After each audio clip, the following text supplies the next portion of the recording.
Oh, Carolina, keep calling me home. Air Church, Carolina.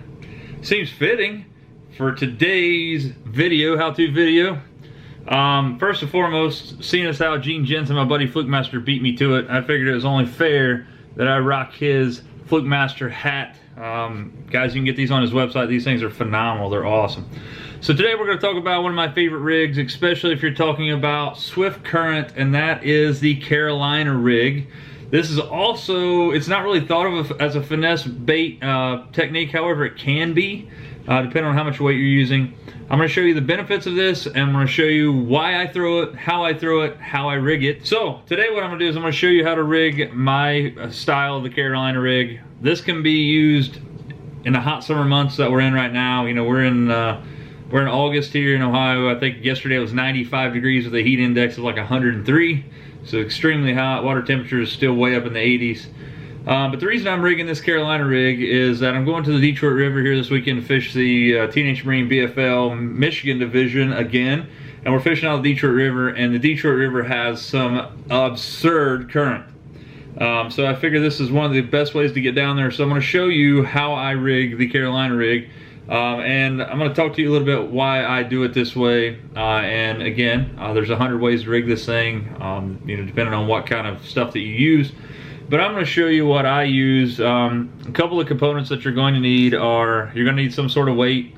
This is a 1 ounce lead egg sinker that I've poured. I've actually just dipped this in powder paint. I didn't bake this. It's not as hard, or as it's really brittle because I didn't bake it. You're supposed to bake this stuff at like 350 degrees for 15 minutes or something to harden this paint. I didn't do that, just for the simple fact is I really don't care what this thing looks like if it holds paint. I'm just doing this so it doesn't look like a big giant piece of lead like this right here. So this is what it looks like out of my mold, out of the do-it mold. And again, this is just a piece of lead. If I can get my camera to focus here on it. So there it is. It's just a piece of lead that's shiny. Obviously it's lead colored. Got a hole all the way through it. But what I did, I've actually taken that and just dipped it in powder paint. You can see actually on one end right here, it's kind of chipped off already. What I did was, in order to put this, I have a fluid bed that I built. I just stuck a toothpick in there as tight as I can get it. Got it hot with a heat gun, dipped it in my paint fluid bed. And that's how it come out. So you're gonna need some sort of weight. You could use you know, some tungsten like this here. This is a 3/4 ounce tungsten. This is just a Strike King black tungsten. If I can get my camera to focus there, come on. A little too close. Anyway, there we go. It's just a black 3/4 ounce tungsten weight, Tour grade. If you don't want to go that big, this is a 5/16 ounce tungsten Tour grade, Strike King. There's a lot of different things you can do. You can do, you know, lead, tungsten. I don't have any giant 1 ounce tungstens like this, so I just pour my own lead. It's a little bigger, but it's not really going to matter all that much. So you need some sort of weight. You need at least 1 bead. This is a glass bead right here. A lot of people like plastic. Most people like glass. You can hear that. It's hitting on my tile table. It creates a nice chinky sound. It's like really high pitched, and I think that's, you know, it could potentially you know, trigger a fish to bite it through their lateral line. So I use a glass bead. I have 1 glass bead. Pick those up at the tackle box. Guys, you can buy those in any tackle store, but if you want to buy some that's cheaper and you don't want to, you know, maybe you don't have a tackle shop around you, you can go to Walmart and go in the craft section and find glass beads, buy them millions. You know, just pick up a box of them and you'll have plenty. The color of that thing doesn't really matter. It seems like most glass beads that you pick up at a tackle store are going to be red. Then the next thing you're going to need is some sort of inline swivel. This has both closed ends on both sides. A lot of people call these things a barrel swivel, but it is just a swivel there.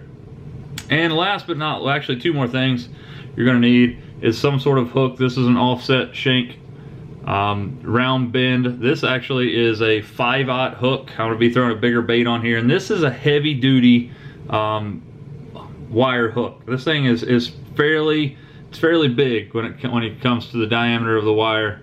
I like that because a lot of times you're going to get these things snagged up. You're fishing directly on the bottom, so it just gives me the opportunity to get my stuff back, and it allows me to get a better hook set on a fish, and I don't get that bend or that flex in the wire when I actually set the hook. Last thing you're going to need is going to be some sort of leader. You know, so this can be anywhere from like 8 inches to 36 inches long, 3 feet or so. So I got about probably close to 3 feet here. I'm not saying it's going to be that long.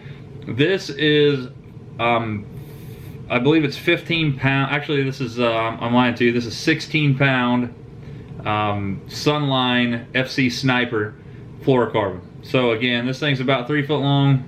I wouldn't recommend going light here, guys. This can be used as a finesse technique. However, you know, I'm down there beating up the bottom with all the rocks and everything, so I want something that's a little more meaty here when it comes to my leader line for this. So again, I'm using 16 pound test Sunline FC Sniper. Again, I just cut off a section of the roll that I needed. So what I'm going to be rigging this on is a brand new to me, and it's actually brand new for Shimano.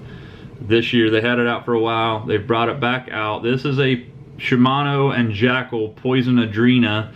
This is a 7'2" heavy action rod. I have it paired up with a Corrado K in the 6:2 or 6:2 to 1 gear ratio. I have it paired up, or I have it spooled with 15 pound Sunline, and I just literally bought this thing. I've just got this combo the other day. Probably it's never been casted one time. Picked up the rod and everything. So and I just got the reel in the mail the other day. So I wanted to make sure that I have everything here to show you how to rig this, because I'm going to be using this rod this weekend for my Carolina rig. The reason I use a heavy action rod just for this matter, guys, is because I'm going to be throwing weights that are anywhere from 3/4 to 1.5 ounces this weekend. Again, the current at the Detroit River and the St. Clair River is stupid strong. My last boater that I fished with was throwing a 2-ounce lead weight. I didn't have anything that big, so you could probably get away with throwing a medium heavy, even a medium, depending on how big of a weight you're throwing. But I'm throwing 3/4 ounce. Actually, I'm rigging a 1 ounce, and I could throw all the way up to 1.5 ounces, which is this right here. This is 1.5 ounces weight. You know, I wanted to make sure that I get down there because I'm fishing the bottom, obviously, and I want to make sure that I can get down there. And when I cast, I don't want my lure drifting back towards the boat. I want it going down and hitting the bottom, and I want to work the bottom as much as I can. So the very first thing you're going to do is you're going to take your weight. And again, I have a 3/4 ounce lead weight here. You're just going to put your line through it just like you would rig this thing to start with. The very next thing you're going to do is you're going to add your glass bead. Again, same deal, you're just threading it on here. So now what you have is nothing more than a weight and a bead there. And again, this freely slides. We're not going to peg this weight, we're not going to peg the glass bead. We want this thing to be able to move, and I'll show you why in just a second. The next thing we're going to do is we're going to take our barrel swivel here, our basically our small swivel. This is fairly large for what I like to do. Normally it's a lot smaller than this. Usually it's a micro swivel, and I'll explain to you why you need this. It's for line twist, obviously. This has both sides on it. Doesn't matter which one you tie on first. I'm going to tie one side of this. Tie your favorite knot here, guys. You can tie a uni knot here. I tie the improved clinch knot.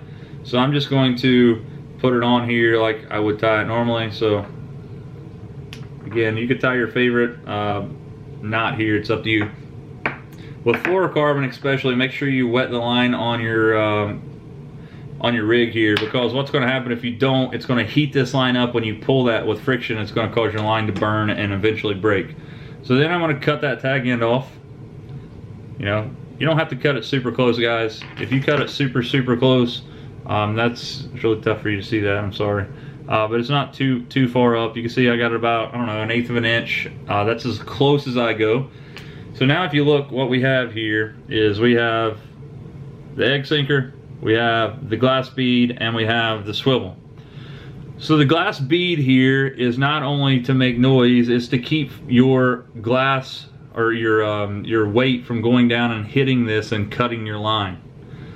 There's a lot of friction here and a lot of you know, inertia when that thing comes down and hits that thing, and you don't want it causing that knot to go up in your sinker. So again, what we have here is line coming from our reel through the egg sinker, through the glass bead, into one side of the swivel.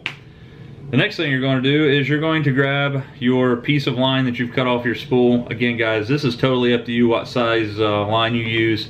I use, this is 15-pound test, I believe, actually 16-pound test FC Sniper, like I mentioned a second ago. I'm going to tie the exact same knot on this other side. It's going to be an improved clinch knot, but you know, again, it's totally up to you what you tie here. I have some videos about different knots. I actually tie, a lot of the time, I tie a double San Diego jam knot, but in this case, it's really tough to tie with that swivel. So I'm just tying an improved clinch knot here. I'm going to actually wet the line. Again, cut that tag end off. You don't have to get super close to the knot, guys. The thing about it is, if a fish sees that knot and is scared away by that knot, you're not catching him anyway. True story on that. So next thing you do is you're going to go from that swivel all the way down to the other end of the line. So here's the deal. You have to understand that from this swivel to wherever your line is over here is how long you're going to be fishing. And I'll explain that in just a second. So if you want to go a little shorter, you know, use your leader a little shorter. I like mine a little bit back because I'll show you why in just a second. Okay, so we have that swivel tied on there. And from that swivel there, what you're going to have is both lines coming from there. Apologize there. So you have the swivel with line coming from your reel here, and you have the line coming over here that's going to be going to your hook. So again, I have a 3/0, actually 5/0 Gamakatsu heavy duty offset shank round bend worm hook. I'm just going to tie this on with the same knot I've used so far. I usually don't have a problem with that. Sometimes you see me tie a double San Diego jam knot. I tie that a lot on moving baits and stuff that I want to have that extra clinch there on that, but the improved clinch knot seems to work really well for this. And it's something that I've used since I was a kid and haven't had a real trouble out of it. So if it's not broke, don't fix it, right? So I use a double San Diego jam knot and this improved clinch knot a lot. So I'm going to put it on here, make sure that I wet my line, and then I'm going to cut that tag end off. And again, you don't have to cut it off super close. So let's look at this rig as a whole. So off of my rod here, this line right here is coming off my reel through my Poison Adrena. There is a, this is a 3/4 ounce lead weight, and this is the smallest I'm going to be throwing, guys. I'm getting ready to powder paint these. These are a 1 ounce. I'll be throwing all the way up to 1.5 ounces, depending on where we're at and how deep you are. So from that, you're going to have this sinker, glass bead, swivel, barrel swivel. There's a leader line tied on one side of the barrel swivel going to a 5/0 hook here. Depending on what you're throwing, this is going to change for you. I'm going to be throwing a big bait here, probably a 4-inch, let's see, I haven't made up my mind yet. It's probably going to be a 4-inch chunk crawl, jackal chunk crawl, green pumpkin, or a larger brush hog, which is probably what I'll start with, the Zoom brush hog, and then if I can't get bit on that, then I'll go over to the jackal chunk crawl. So that, in a nutshell, is how you fish, or how you rig a Carolina rig. Okay, so let's look at this rig as a whole. So again, you have a slip sinker of some sort. Again, could be something really big like this, 3/4. It could be something even bigger like this 1 ounce, 1.25 ounces, 1.5 ounces, 2 ounce, whatever you want to throw when you need to throw it. It's totally up to you. I'm throwing this because it's cheap. I can make them, and everything's good. So we have the weight, glass bead, barrel swivel going down all the way until we actually have the hook tied on here. I'll have a bait tied on here, obviously.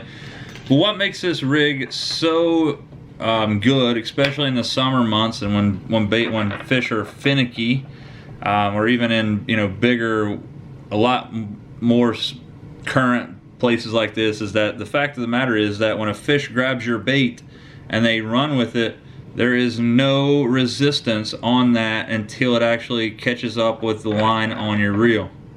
So again, if you have a lot of slack out and you have this bait here. And the cool thing about it is if you have this in a lot of current and you have a floating bait on here, like a robo worm or something that will float, this thing will stay up on the off the bottom while this thing keeps it pinned or anchored to the ground or to the bottom, and it'll cause a really cool erratic action. That's a reason for this barrel swivel, because that thing's going to be spinning in the current and it will absolutely destroy your line if you don't have this swivel.